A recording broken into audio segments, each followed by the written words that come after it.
Hi friends, welcome back to my channel. ಇವತ್ತಿನ ವಿಡಿಯೋದಲ್ಲಿ ನಾನು ಬೆಳಗಿನ ತಿಂಡಿಗೆ ತುಂಬ ರುಚಿಕರವಾದಂತಹ ಮತ್ತು ಆರೋಗ್ಯಕರವಾದಂತಹ ಸಬ್ಬಕ್ಕಿ ಇಡ್ಲಿನ ಯಾವ ರೀತಿ ಮಾಡೋದು ಅಂತ ತೋರಿಸ್ತಾ ಇದ್ದೀನಿ. ಬನ್ನಿ ವಿಡಿಯೋ ನೋಡ್ಕೊಂಬರೋಣ. ಇಲ್ಲಿ ನಾನು ಒಂದು ಮಿಕ್ಸಿಂಗ್ ಬೌಲ್ ಇಟ್ಕೊಂಡಿದ್ದೀನಿ. ಅದಕ್ಕೆ 1 ಕಪ್ಪಷ್ಟು ನಾನು ಸಬ್ಬಕ್ಕಿನ ಹಾಕ್ಕೊಳ್ತಾ ಇದ್ದೀನಿ. ಇದು ಸಣ್ಣ ಸಬ್ಬಕ್ಕಿ ಅಂತಾರೆ, ಇದಕ್ಕೆ ನೈಲಾನ್ ಸಬ್ಬಕ್ಕಿ ಅಂತಲೂ ಕೂಡ ಕರೀತಾರೆ. ಈ ರೀತಿ ಮಣಿಗಳ ರೀತಿ ಇರುತ್ತೆ, ಅದು ಸಣ್ಣದಾಗಿ ಅದನ್ನು ತಗೋಬೇಕಾಗತ್ತೆ. ಈಗ ನಾನು ಈ ಸಬ್ಬಕ್ಕಿಗೆ 1 ಕಪ್ಪಷ್ಟು ನೀರನ್ನ ಹಾಕ್ಕೊಂಡು ಚೆನ್ನಾಗಿ ಒಂದು 2 ಸತಿ ತೊಳ್ಕೊಳ್ತಾ ಇದ್ದೀನಿ. ಚೆನ್ನಾಗಿ ಒಂದು 2 ಸತಿ ತೊಳೆದಿದ ನಂತರ ನೀರನ್ನೆಲ್ಲ ಬಸಿದ್ಬಿಟ್ಟು ಇದನ್ನು ತಂದಿದ್ದೀನಿ.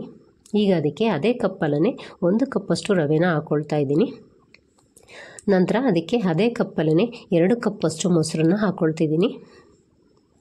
ಈಗ ಅದೇ ಕಪ್ಪಲ್ಲೇ ಒಂದು ಅರ್ಧ ಕಪ್ಪಷ್ಟು ನೀರನ್ನ ಹಾಕಿ ಈಗ ಮಿಕ್ಸ್ ಮಾಡಿಕೊಳ್ಬೇಕು. ಈಗ ಚೆನ್ನಾಗಿ ನಾನು ಇದನ್ನು ಮಿಕ್ಸ್ ಮಾಡ್ಕೊಳ್ತಾ ಇದ್ದೀನಿ. ಮೊಸರು ಜೊತೆ ರವೆ ಮತ್ತು ಸಬ್ಬಕ್ಕಿ ಎಲ್ಲ ಚೆನ್ನಾಗಿ ಮಿಕ್ಸ್ ಆಗಬೇಕು. ಅಲ್ಲಿವರೆಗೂ ಚೆನ್ನಾಗಿ ನಾವು ಗಂಟಿಲ್ದೇ ಇರೋ ರೀತಿ ಮಿಕ್ಸ್ ಮಾಡ್ಕೊಳ್ಬೇಕಾಗತ್ತೆ.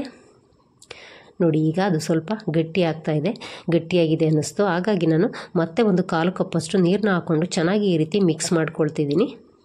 ಇದು ನೆನೆಯಲಿಕ್ಕೆ ಸ್ವಲ್ಪ ನೀರು ಬೇಕಾಗುತ್ತೆ ಅಲ್ವಾ, ಹಾಗಾಗಿ ನಾನು ಸ್ವಲ್ಪ ಈ ರೀತಿ ತೆಳುವಾಗೇ ಕಲಿಸ್ಕೊಂಡಿದ್ದೀನಿ. ನೋಡಿ, ಇಷ್ಟು ಕನ್ಸಿಸ್ಟೆನ್ಸಿ ಇರಬೇಕಾಗತ್ತೆ. ಸಬ್ಬಕ್ಕಿ ಮತ್ತು ರವೆ ಎಲ್ಲ ಚೆನ್ನಾಗಿ ನೆನೆಯಲಿಕ್ಕೆ ಅಷ್ಟು ನೀರು ಬೇಕಾಗುತ್ತೆ. ಈಗ ಅದಕ್ಕೆ ರುಚಿಗೆ ತಕ್ಕಷ್ಟು ಉಪ್ಪನ್ನ ಹಾಕಿ ಮತ್ತೆ ಪುನಃ ಇನ್ನೊಂದು ಸತಿ ಚೆನ್ನಾಗಿ ನಾನು ಮಿಕ್ಸ್ ಮಾಡ್ಕೊಳ್ತಾ ಇದ್ದೀನಿ. ಈ ರೀತಿ ಚೆನ್ನಾಗಿ ನಾವು ಮಿಕ್ಸ್ ಮಾಡ್ಕೊಳ್ಬೇಕು ಉಪ್ಪು ಹಾಕಿದ ನಂತರ. ಈಗ ನಾನು ಅದಕ್ಕೆ ಒಂದು ಪ್ಲೇಟ್ನ ಮುಚ್ಚಿ ರಾತ್ರಿ ಇಡೀ ಅದನ್ನು ನೆನೆಯೋಕ್ಕೆ ಬಿಟ್ಟಿದ್ದೀನಿ. ಈಗ ನಾನು ಬೆಳಿಗ್ಗೆ ಅದರ ಮುಚ್ಚಳನ ತೆಗಿತಾ ಇದ್ದೀನಿ. ನೋಡಿ, ಎಷ್ಟು ಸಖತ್ತಾಗಿ ರವೆ ಮತ್ತು ಸಬ್ಬಕ್ಕಿ ಎಲ್ಲ ಚೆನ್ನಾಗಿ ಮೊಸರಲ್ಲಿ ನೆನ್ಕೊಂಡಿದೆ. ಈ ರೀತಿ ಚೆನ್ನಾಗಿ ನೆಂದಿರಬೇಕು. ಈಗ ನೋಡಿ, ಅದು ತುಂಬ ಗಟ್ಟಿಯಾಗಿದೆ. ಈಗ ಅದಕ್ಕೆ ಸ್ವಲ್ಪ ಅಡುಗೆ ಸೋಡಾನ ಹಾಕ್ಕೊಂಡು ಒಂದು 1/4 ಕಪ್ಪಷ್ಟು ನೀರನ್ನ ಹಾಕ್ಕೊಂಡು ಚೆನ್ನಾಗಿ ಈ ರೀತಿ ಮಿಕ್ಸ್ ಮಾಡ್ಕೊಳ್ತಾ ಇದ್ದೀನಿ. ಈ ರೀತಿ ಚೆನ್ನಾಗಿ ನಾವು ಸೋಡಾ ಮತ್ತು ನೀರು ಹಾಕಿದ ನಂತರ ಗಂಟಿಲ್ದಿರೋ ರೀತಿ ಪುನಃ ಚೆನ್ನಾಗಿ ಮಿಕ್ಸ್ ಮಾಡಿಕೊಳ್ಬೇಕು. ಈ ರೀತಿಯಾಗಿ ಅದನ್ನು ಮಿಕ್ಸ್ ಮಾಡಿಕೊಂಡು ನಂತರ ಅದು ಗಟ್ಟಿ ಎಷ್ಟಿದೆ ಅಂತ ನೋಡಿಕೊಂಡು ನೀರು ಹಾಕಬೇಕು ಅನಿಸಿದರೆ ಹಾಕೋಬೇಕಾಗತ್ತೆ.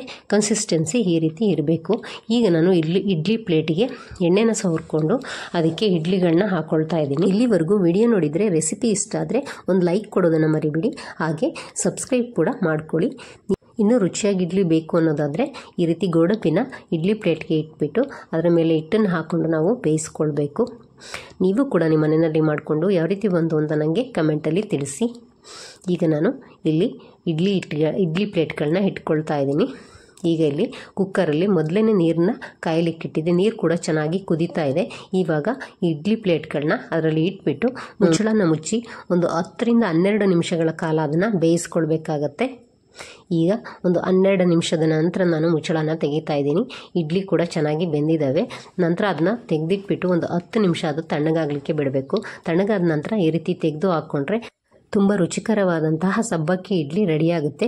ಇದೇ ರೀತಿ ಈಸಿ ಮತ್ತು ಹೆಲ್ತಿ ರೆಸಿಪಿಗಾಗಿ ನೀವು ನಮ್ಮ ಚಾನಲ್ನ ಇದೇ ರೀತಿ ವಾಚ್ ಮಾಡ್ತಾ ಇರಿ. ಅಲ್ಲಿವರೆಗೂ thank you for watching. Bye friends.